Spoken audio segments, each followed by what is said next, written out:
আজকের শিরোনামে যে বিষয়টা নিয়ে আলোচনা করছি, এটি মূলত একটি হাইপোথেটিক্যাল বিষয়।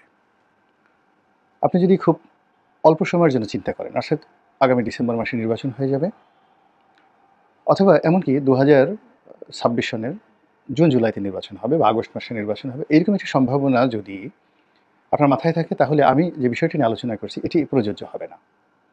কিন্তু আপনার মনের মধ্যে যদি উকি দেয় যে ডক্টর মোহাম্মদ ইউনূসের এই সরকার, অন্তর্বর্তীকালীন সরকার সহসা যাচ্ছেন না এবং ২০২৭-২৮ সনের আগে নির্বাচন হচ্ছে না। দীর্ঘদিন তারা ক্ষমতায় থাকবে এবং বিভিন্ন ফর্মে এই ক্ষমতার পালাবদল হবে এবং প্রতিদিনই একটা না একটা নাটক হবে। যেমন ধরুন, এখন ছাত্রদের একটি সংগঠন হচ্ছে, উপদেষ্টা পরিষদে পরিবর্তন হচ্ছে, কেউ পদত্যাগ করবেন, নতুন কেউ যাবেন। তারপর অনেকগুলো ঘটনা ঘটবে, একটার পর একটা পরিবেশ পরিস্থিতি পাল্টাবে এবং এগুলো নিয়ে আপনি ব্যস্ত থাকবেন, নিদারুণ ব্যস্ত থাকবেন এবং কোন ফাঁকে যে ইলেকশনের যে সময় ডেডলাইন চলে যাবে আপনি টেরও পাবেন না। অথবা আপনি যদি মনে করেন যে এখন যারা ইলেকশন লাফাচ্ছেন, আলটিমেটলি তাদেরকে ফাঁদে ফেলা হচ্ছে, এবং এই ফাঁদে ফেলার জন্য আলটিমেটলি যে নেট এবং নেটওয়ার্ক দুটো দরকার, সেটিও করা হয়েছে। যেমন ধরুন, এখন অপারেশন ডেভিল হান্ট চলছে।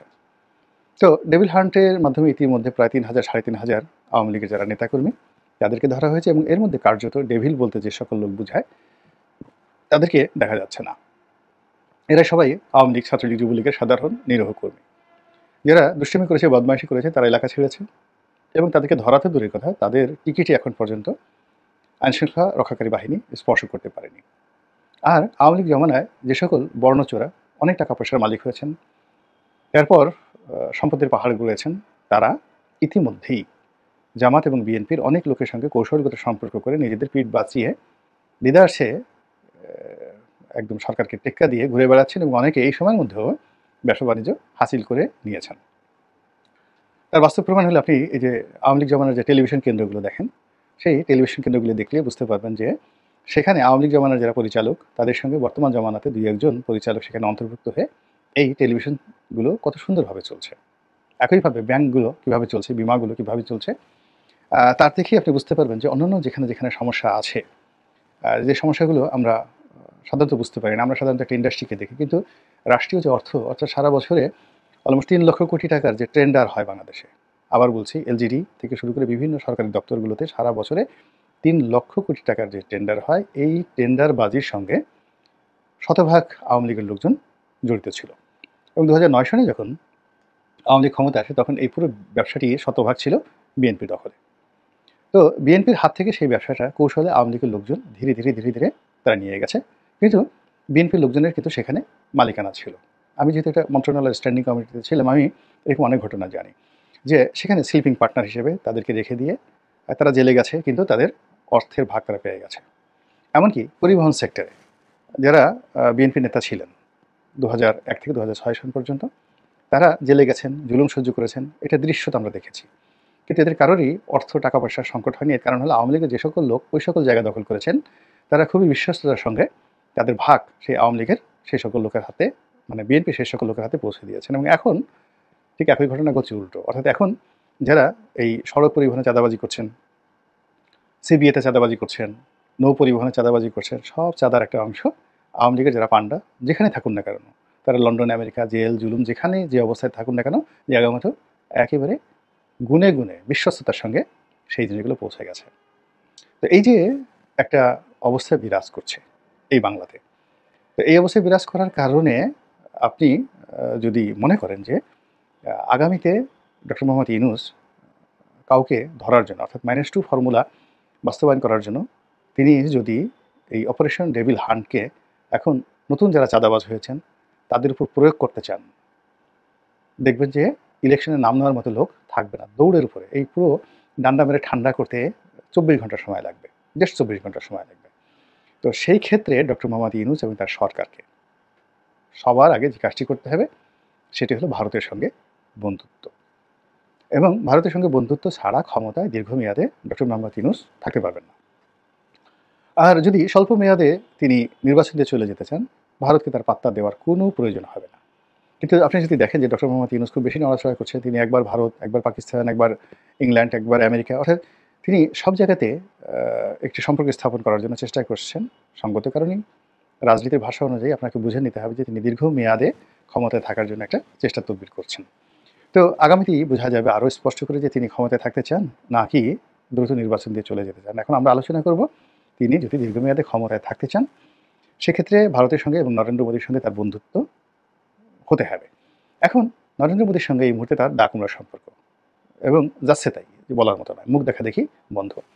কিন্তু আপনি যদি ডক্টর মোহাম্মদ ইউনূসের আকুতি দেখেন, তার সরকারের চেষ্টা দেখেন এবং তার পররাষ্ট্র উপদেষ্টা জনাব তৌহিদের কথাবার্তা শুনেন, সেখানে দেখবেন যে তারা সবচেয়ে নরম ভাষা ব্যবহার করছেন এবং কৌশলী ভাষা ব্যবহার করছেন এবং মানুষ তাদেরকে যত উত্তেজিত করুক না কেন তারা ভারত বিরোধী একটা পদক্ষেপ গ্রহণ করেননি এখন পর্যন্ত। ইট মিনস ভারতের সঙ্গে তারা সম্পর্ক স্থাপন করতে চাচ্ছে। তো সেক্ষেত্রে ভারতের সাথে সম্পর্ক স্থাপন করার জন্য তাদেরকে দুটো পন্থা ব্যবহার করতে হবে, বিশেষ করে নরেন্দ্র মোদীর সাথে সম্পর্ক স্থাপনের জন্য। একটা হলো আদানি, আর দ্বিতীয়টি হলো আম্বানি। আদানিদের সঙ্গে শেখ হাসিনার একটা ভালো সম্পর্ক ছিল, কিন্তু এটা যে পার্মানেন্ট থাকবে তা কিন্তু বলা যাচ্ছে না। আদানির অনেক ব্যবসা বাণিজ্য বাংলাদেশের সঙ্গে আছে এবং আদানির একটা বড় বিদ্যুৎ প্ল্যান্ট বাংলাদেশে চলছে এবং সরকার যে কোনো মূল্যে এই পাওয়ার প্ল্যান্টটি চালু রাখতে চাচ্ছে। বৈদেশিক মুদ্রার ঘাটতি থাকা সত্ত্বেও, সাপ্লাই অ্যান্ড ম্যানেজমেন্টে যথেষ্ট ঘাটতি থাকা সত্ত্বেও আদানির বিদ্যুৎ বিল সরকার পরিশোধ করে যাচ্ছে। শুধু একটা ছোট বিষয় নিয়ে বিরোধ রয়েছে, সেটি হলো আদানি কয়লার যে মূল্য ধরেছে সেটা হলো বর্তমান বাজার অনুযায়ী, আর সরকার পরিশোধ করছে সেই সাবেক মূল্য অনুযায়ী। এর বাইরে আদানির সঙ্গে তাদের অন্য কোনো বিরোধ নেই এবং এটি সরকার যদি চেষ্টা করে আদানির সঙ্গে সম্পর্ক স্থাপন করার জন্য, শেখ হাসিনাকে বাদ দিয়ে গৌতম আদানি কালকে এসে ডক্টর মোহাম্মদ ইউনূসের সঙ্গে বৈঠক করবেন এবং চট্টগ্রাম বন্দর থেকে শুরু করে মংলা বন্দর বা অন্য যে কোনো বন্দরের পরিচালনার যে কোনো একটি কাজ যদি আদানিকে দেওয়া হয়, সঙ্গে সঙ্গে আদানি তার যাকে বলা হয় কণ্ঠস্বর পাল্টে ফেলবেন। এবং আপনারা জানেন যে শ্রীলঙ্কা, তারপরে ইসরায়েল থেকে শুরু করে আরও অনেক দেশে বন্দর পরিচালনায় হাজার হাজার কোটি ডলার, টাকা নয় হাজার হাজার কোটি ডলার আদানি বিনিয়োগ করে আসছে। বাংলাদেশেও শেখ হাসিনার জমানাতে তারা এই কাজগুলো চেয়েছিল, কিন্তু তারা সেই কাজগুলো শেষ পর্যন্ত পায়নি। তো নতুন জমানাতে যদি আদানি এরকম বড় কিছু লোভনীয় ব্যবসা পায়, আমাদের সিভিল এভিয়েশনে কিছু ব্যবসা পায়, পাওয়ার প্ল্যান্টে আরও কিছু ব্যবসা পায়, তারপর বন্দর পরিচালনায় ব্যবসা পায়, রেল পরিচালনায় ব্যবসা পায়, আদানি চোখ উল্টাই ফেলবে। সেকেন্ড দিক হলো আম্বানি। আম্বানিদের এই মুহূর্তে বাংলাদেশে তেমন কোনো ব্যবসা নেই এবং ব্যবসার কোনো পরিকল্পনাও তাদের নেই। কিন্তু আম্বানিরা যে কাজটা করে, বিশেষ করে এখন যেটা রয়েছেন মুকেশ আম্বানি, তিনি ব্যক্তিগত সম্পর্ক রক্ষা করেন। পশ্চিমে ওয়েস্টার্ন ওয়ার্ল্ডে তার ভীষণ রকম ভালো সম্পর্ক রয়েছে এবং অবাক করার ব্যাপার হলো যে আম্বানির যে মেয়ের বিয়ে হলো, তারপরে ছেলের বিয়ে হলো, সেখানে হিলারি ক্লিন্টন ব্যক্তিগতভাবে সেখানে দাওয়াত পেয়েছিলেন। বিল ক্লিন্টন সেখানে ব্যক্তিগতভাবে দাওয়াত পেয়েছিলেন এবং হিলারি ক্লিন্টনের সঙ্গে আদানির যে সম্পর্ক, সেই সম্পর্ক খুবই ব্যক্তিগত বন্ধুত্বর পর্যায়ে এবং নিতার সঙ্গে, অর্থাৎ আদানির যে ওয়াইফ, আম্বানির যে ওয়াইফ, মুকেশ আম্বানির ওয়াইফ নিতা আম্বানি, তার সঙ্গে হিলারি ক্লিন্টনের রয়েছে ব্যক্তিগত সম্পর্ক, বন্ধুত্ব।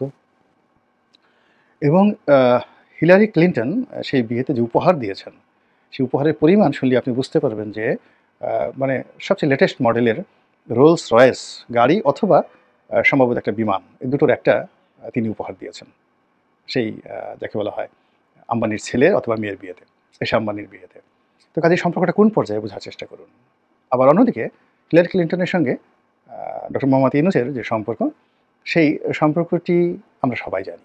এটি গেল একটি সম্ভাবনা।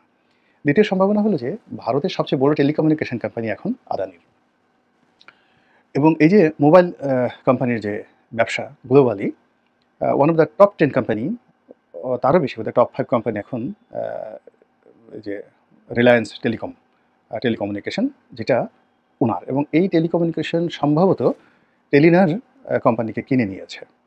টেলিনর কোম্পানি হলো মানে ভারতে যে টেলিনরের ইনভেস্টমেন্ট যেটা ছিল সেটা পরিপূর্ণভাবে তারা কিনে নিয়েছে। আর টেলিনর কোম্পানি হলো নরওয়ের সেই কোম্পানি যে কিনা গ্রামীণ ফোনের মূল মালিক। তো এখন এই যে টেলিনর ইন্ডিয়াকে কিনে নিয়েছে এবং সেই সুবাদে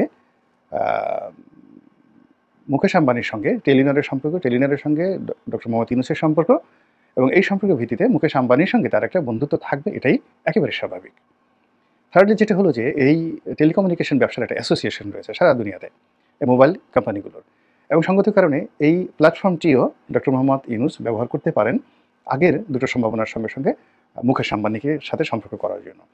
কাজেই মুকেশ আম্বানি, তারপরে নীতা আম্বানি, হিলারি ক্লিন্টন, গৌতম আদানির মাধ্যমে নরেন্দ্র মোদীর সঙ্গে সম্পর্ক স্থাপন করা তার জন্য কোনো বিষয়ই না।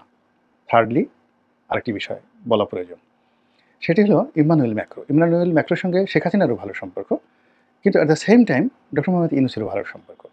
এবং ডক্টর মোহাম্মদ ইউনূসের হাতে আরেকটা অস্ত্র রয়েছে, মারণাস্ত্র রয়েছে, সেটি হলো তিনি ফিফার একজন গুরুত্বপূর্ণ ব্যক্তিত্ব, এবং ইউরোপের অনেকগুলো বিখ্যাত বিখ্যাত ক্লাব রয়েছে, খুব নামকরা ক্লাব রয়েছে, সেই ক্লাবে ডক্টর মোহাম্মদ ইউনূস খুবই জনপ্রিয় ব্যক্তিত্ব, বিশেষ করে ফুটবল ক্লাবগুলোতে। তো ভারতের যে স্পোর্টস ওয়ার্ল্ড রয়েছে, সেই স্পোর্টস ওয়ার্ল্ড নরেন্দ্র মোদী সরকারের উপরে খুবই প্রভাব বিস্তার করে। তো এই সকল উপকরণ ব্যবহার করে তিনি যদি নরেন্দ্র মোদীর সাথে সম্পর্ক স্থাপন করতে চান, এটি তার জন্য খুব বেশি কঠিন হবে না, কিন্তু এটি তিনি তখনই করবেন যখন তিনি দীর্ঘমেয়াদে ক্ষমতায় থাকার চেষ্টা করবেন। এখন বাস্তবতা দেখুন, আর এই যে একটা হাইপোথেটিক্যাল